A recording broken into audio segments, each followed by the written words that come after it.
Today on MuscleCar, do-it-yourself paint projects that'll take your ride to the next level, plus a top-of-the-line performance Plymouth.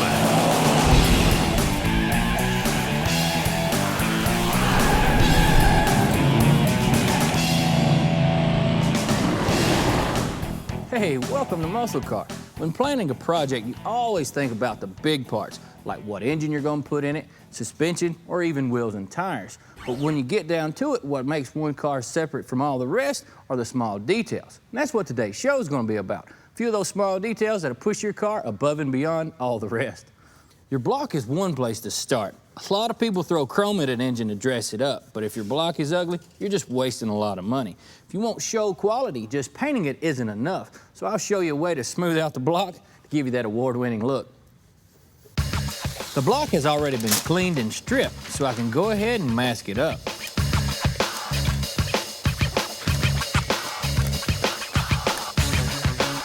When taping gasket surfaces, remember that the edges of these areas will be seen, so trim it back so you're not masking off too much. There are always some casting stamps and imperfections, and we want a completely smooth look, so I'm grinding them off along with any useless tabs.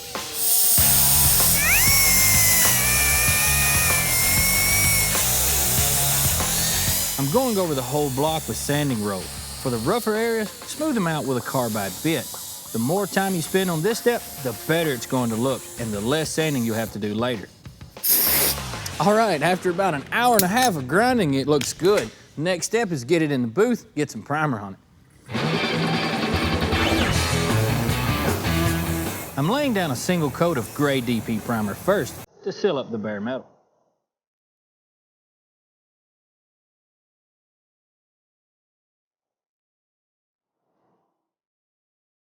After letting it dry for 30 minutes, I'm going back with 2 coats of some 2K primer. You want to keep this as thin as possible to prevent it peeling later down the road.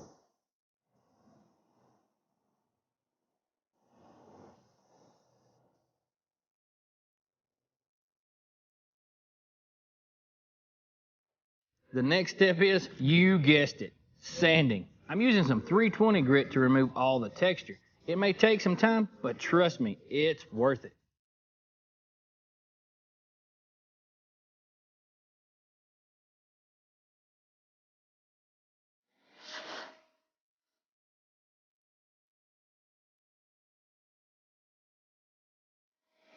Once it's all clean, it's time for some color. A couple coats of single stage 4 blue will finish it up.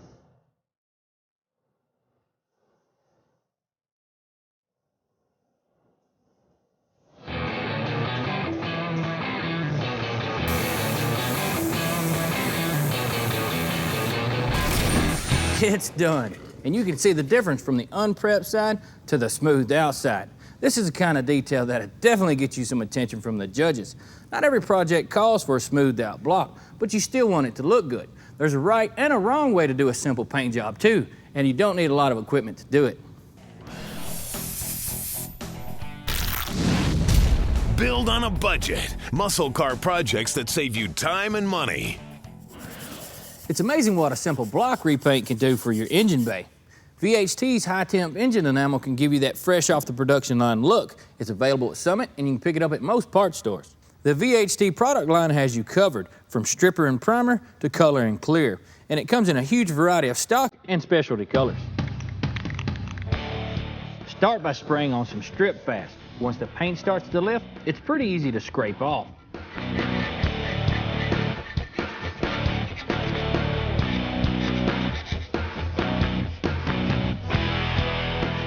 Once all the paint is loosened, clean up with some water to neutralize the stripper.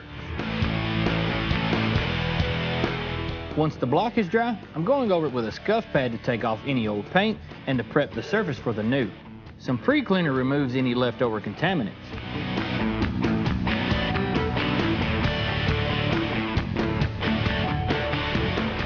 A quick coat of primer will give a good base for the color.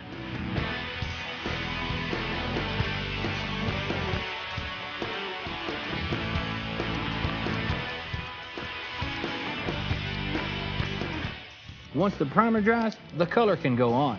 2 coats of Chevy orange will revive this old bow tie.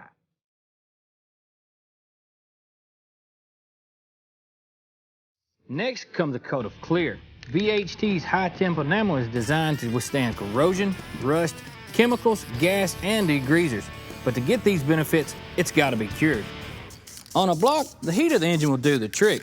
As for smaller pieces like hardware and brackets, put them in the oven for 20 minutes at 200 degrees. I've showed you a few ways to dress up your engine block. Rick's got a few ways to doll up your wheels. That's coming up next. After the break, how to give your chrome a paint job that'll last.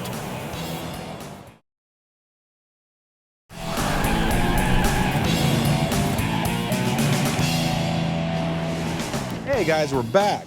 You know, another great skill to have under your belt is knowing how to paint chrome, and it can really come in handy if you want that monochromatic style for your car by painting the trim and the bumpers, or if you just want to take your chrome wheels and give them a little different style. And that's what we're going to do here today. We got the wheels pulled off a red sled, and we're going to paint the centers jet black for a more sinister look. To get all the grime off, I'm spraying them down with brake cleaner since it won't leave a residue. See all that stuff coming off?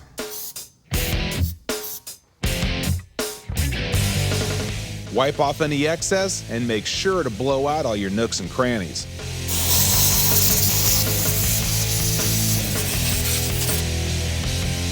Follow up with an ammonia-based glass cleaner.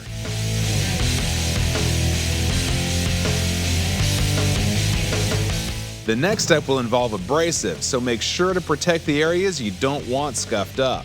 Chrome is surprisingly easy to scratch, so don't think you can get away without masking it off. A red Scotch-Brite is just aggressive enough for the job. You can use sandpaper, just stick to a fine grit like 120 and up, or you could end up sanding through the chrome. I'm using a reducer to draw out any contaminants that may have been pushed into the scratches during sanding. Now you'd think that after scrubbing this thing down to the Scotch-Brite it'd be spotless. As you can see, it's not. You need to get the chrome as clean as possible for the paint to stick. The green fine line tape I'm laying down first will give a cleaner edge than regular masking tape. It's more expensive, but worth it to get a quality job.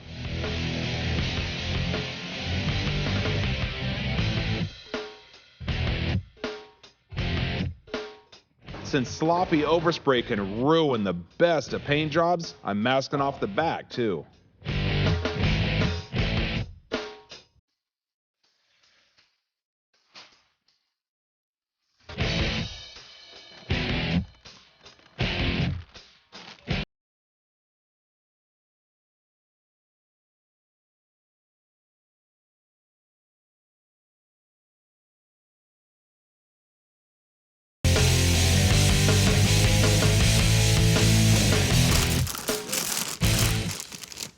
One down, 3 more to go, so we get to move into the booth.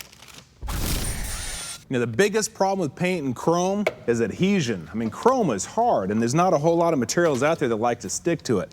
I tell you, I've burned a lot of time and even more money trying to find a way to paint it and not have the material peel off. This stuff right here is the best that I have found. It's an APO1 adhesion promoter. Since I started using this and got a system down, I haven't had a single peeler. And that's saying a lot when you're painting over chrome.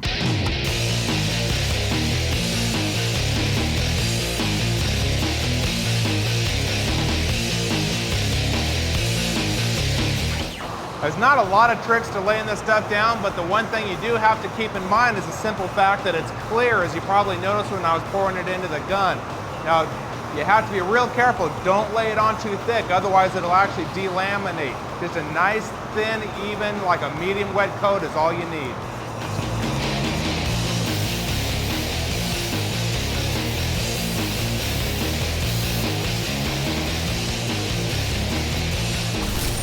Now I'm using a DP90 sealer, which is a non-etching sealer. Now conventional wisdom would say to use an etch, but if you do that, it'll actually work against the APO1 that you've already laid down, and then you could run into some problems.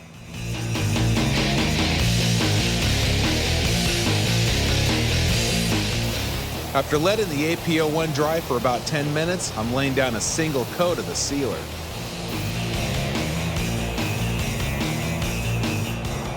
Something else that I wanted to let you guys in on. There's 2 reasons I'm using this little gun, the LPH80. Number 1, it's a lot smaller and easier to maneuver in and around these rims. Number 2, it's got a smaller tip on it because you really don't want a lot of buildup. You don't want a lot of mill thickness on there. Just makes it that much easier to chip. Now the sealer needs to dry for about 30 minutes. Then it's on to the base coat.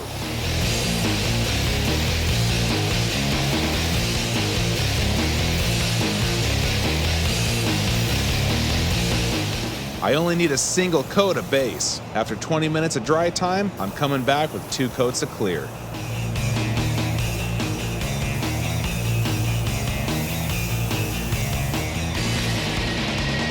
Well, the rims are done, and not only do they look good, but they're going to keep looking good for a lot of years and a lot of miles. And if you don't believe me, take a look at my orange Ford. I painted over the chrome front bumper on it about 4 years ago using the same process. 35,000 miles and no chips. Now, this is a pretty major change for these rims, requiring some pretty major equipment. But if you're looking for a more subtle change, I'm going to show you how to use a simple tool that's been around for almost 100 years, coming up later in the show. Up next, a street-to-strip Plymouth that's still prowling the pavement.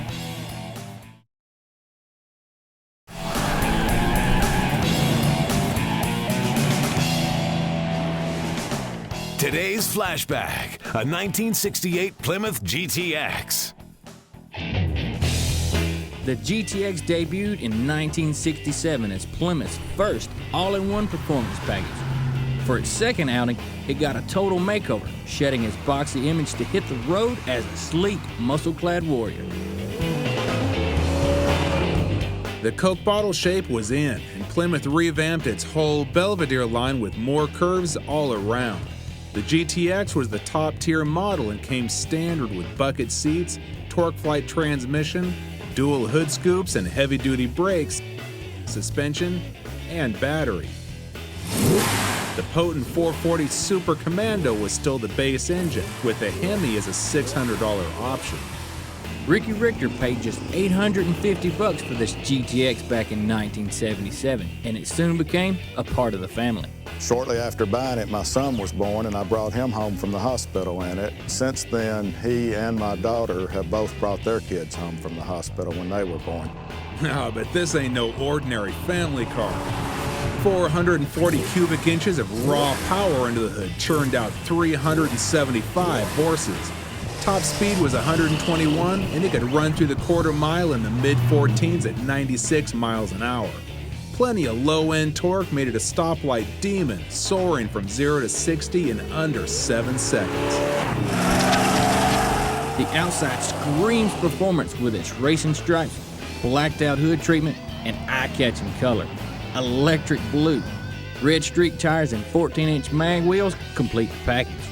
Plymouth made other changes for 68, including a new grille with a GTX in the center.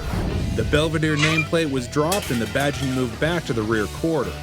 Engine callouts were now on the scoop instead of the hood ornament, and an optional in-dash tack replaced the console-mounted setup. The car came in either a hardtop or a convertible, and the new look was a hit, driving up sales to around 19,000, about 6,000 more than the 67 model. However, it was overshadowed and outsold by Plymouth's newest muscle car, the Roadrunner. It was essentially a stripped-down version of the GTX. A base Roadrunner went for about $3,000, but the GTX would cost you $350 more. For that, you got a deluxe interior featuring wood grain trim, and the outside was spruced up with more chrome on the tail panel and wheel wells. Plus, you got the 440 wedge instead of the Bird Car's standard 383. This numbers-matching GTX saw plenty of action on the drag strip until Ricky decided to give it a faithful restoration. He even made sure that the battery cable had blue overspray, just the way it came from the factory. The car is worth a whole lot more now than the $850 he originally paid, in more ways than one. It's just a big part of the family. We would never part with it for anything.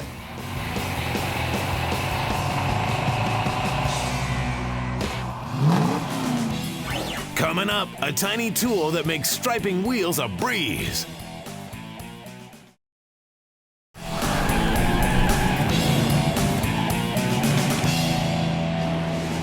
Hey guys, thanks for hanging out. You know, the rims on Street Fighter, well, they do look pretty tough, but with the black and gray paint scheme, they sort of get lost. Well, a red pinstripe around the outside of the rim will help draw your eye and help break it up from the tire. It's really not that hard to do if you have the right tool. Now this little dude is called a bugler. Funny name, but a really cool tool. It was originally designed over 75 years ago for manufacturers to pinstripe car bodies as they come off the assembly line. Now, they still work pretty good for that, but they also work pretty good for pinstriping rims. Now, you can see in the rendering here there's a red that's bright enough to pop, but dark enough that it doesn't overpower the whole paint scheme. Now, I've got two colors here, one that's a little too dark, one that's a little too bright. So I'm going to mix the two together and get a red that's closer to the rendering.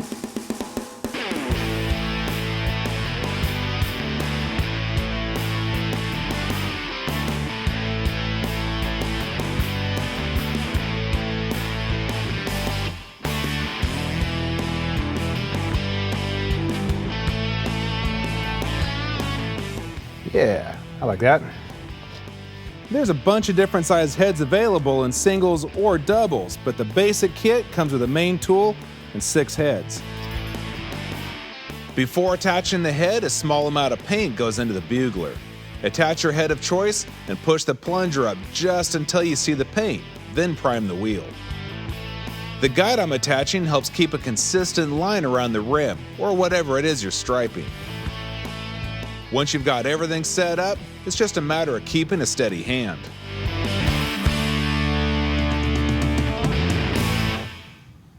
And that's it. It takes longer to set the tool up than it does to actually use it. And since we're using one-shot striping enamel, when this stuff dries, it's there. I still got 3 more wheels to do. But for this week, we're out of time. So until next time, we're out of here.